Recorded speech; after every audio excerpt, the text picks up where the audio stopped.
Gulliver's Travels is a fictionalized travel narrative written by Jonathan Swift in the 18th century. English Captain Lemuel Gulliver narrates his extraordinary experiences voyaging to foreign lands.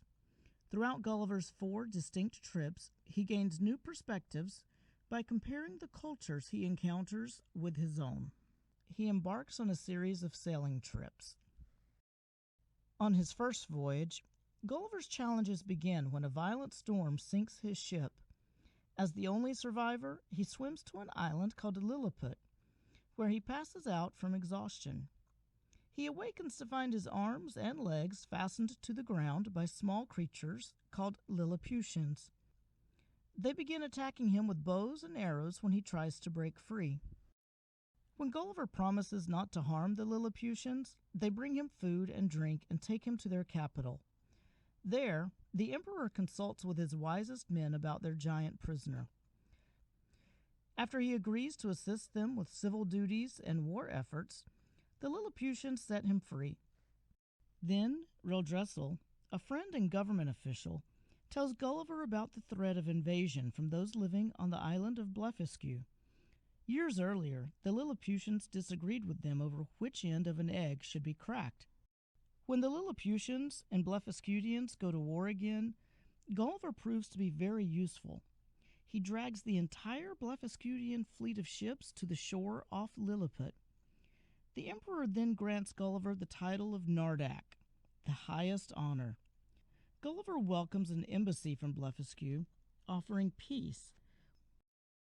A few days later, when a fire starts in the empress's chamber of the palace, Gulliver extinguishes the flames. Though he saves the palace, he is charged with treason for a variety of offenses. Although Gulliver respects the Lilliputians' laws, which severely punish dishonesty, he soon sees the tiny people for the ridiculous and petty creatures they are. On his second perilous voyage, a storm forces Gulliver's ship off course, and he lands on a strange island called Brobdingnag that is filled with giants. Gulliver's crew abandons him out of fear after he wanders away looking for water. The farmer then takes Gulliver to the marketplace to perform for patrons. His reputation impresses the queen, who then introduces Gulliver to life at court.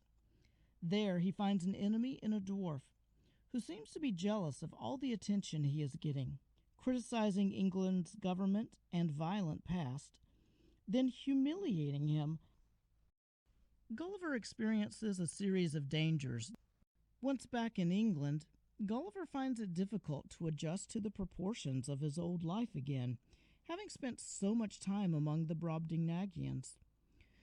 Eventually, Gulliver reaches a small floating island full of strange people who call themselves Laputa and carry around flappers, used for hitting other people during conversation in order to keep them focused. Gulliver then visits the barren land Balnibarbi, where scientists constantly work on pointless experiments. Gulliver also encounters an immortal race called Struldbrugs, a closed society, eventually boarding a ship for home, happily returning to his family once again. Set out on his 4th voyage, this time as the captain of his own ship. When his men mutiny, he is stranded on yet another island.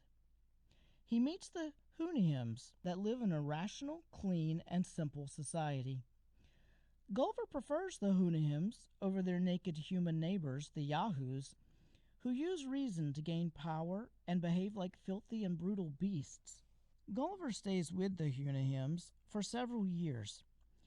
He grows to love them over his own disturbing culture, made of people like stupid lawyers and corrupt medical doctors.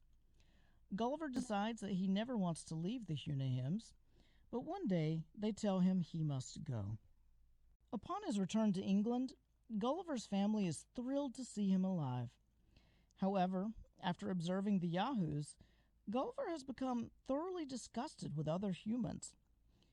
He buys 2 horses and spends at least 4 hours a day in the stables conversing with them. Eventually, he is able to eat at the same table with his family and teaches them how to overcome their vices.